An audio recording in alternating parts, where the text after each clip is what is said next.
हिंदू वर्षाचा पहिला दिवस म्हणजेच गुढीपाडवा। हिंदू दिनदर्शिकेप्रमाणे वर्षभरात 3.5 शुभ मुहूर्त असतात। या 3.5 शुभ मुहूर्तांपैकी एक मुहूर्त हा गुढीपाडव्याचा असतो। त्यामुळे संपूर्ण महाराष्ट्रात मोठ्या उत्साहात गुढीपाडवा साजरा केला जातो। हिंदू धर्मातील अतिशय महत्त्वाचा हा सण का साजरा करतात, गुढी कशी उभारतात आणि गुढी उभारताना वापरलं जाणारं साहित्य हे कशाचं प्रतीक मानलं जातं, या आणि गुढीपाडव्याच्या अशाच इंटरेस्टिंग गोष्टी आपण आज या व्हिडिओ मधून जाणून घेणार आहोत। आपल्या व्हिडिओला सुरुवात करणारच आहोत, पण त्याआधी व्हिडिओला एक लाईक नक्की करा, त्याचसोबत सबस्क्राईब देखील करा। गुढीपाडवा हा फक्त नववर्षाचा सण नाही, तर आपल्या संस्कृतीचा, विजयाचा आणि नव्या सुरुवातीचा संदेश देणारा मंगल दिवस आहे। हा सण प्रभू श्रीरामाच्या अयोध्येच्या विजयाशी जोडला जातो।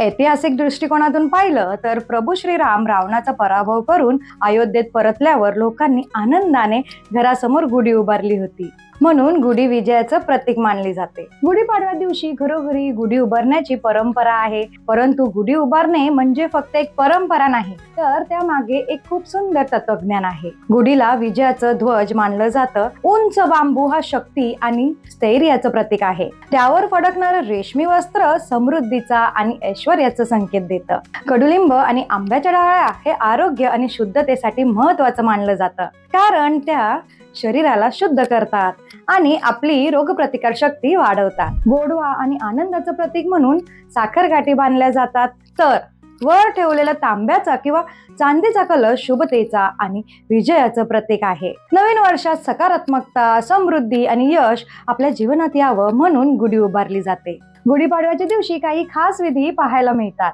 चैत्र मासातील पहिल्या दिवसापासून नवीन हिंदू वर्षाची सुरुवात होते। नववर्षातील या वेळेला सौंदर्य, समृद्धी आणि नवीन संकल्पनाची वेळ मानली जाते। सकाळी लवकर उठून अभ्यंग स्नान करून घर स्वच्छ केलं जातं, अंगणात रांगोळी काढली जाते, पारंपरिक पोशाख घालून संपूर्ण कुटुंब एकत्र येतात आणि आनंदाने गुढी उभारली जाते। गुढीला वंदन केलं जातं। आता वळूयात सर्वात महत्त्वाच्या विषयाकडे, तो म्हणजे गुढी कशी उभारायची। गुढी उभारण्यासाठी सर्वप्रथम एक मजबूत आणि स्वच्छ बांबू घ्या। तो शक्यतो उंच असावा, कारण तो उन्नतीचा आणि विजयाचं प्रतीक मानला जातो। नंतर त्यावर केशरी, पिवळा किंवा लाल रंगाचं रेशमी वस्त्र बांधा। हे वस्त्र म्हणजे शक्यतो साडी बांधली जाते। या बांबूला कडुलिंब, आंब्याची पाने आणि फुलांच्या माळांनी सजवा। त्यानंतर त्यावर साखरगाठी किंवा गोड पदार्थ बांधा।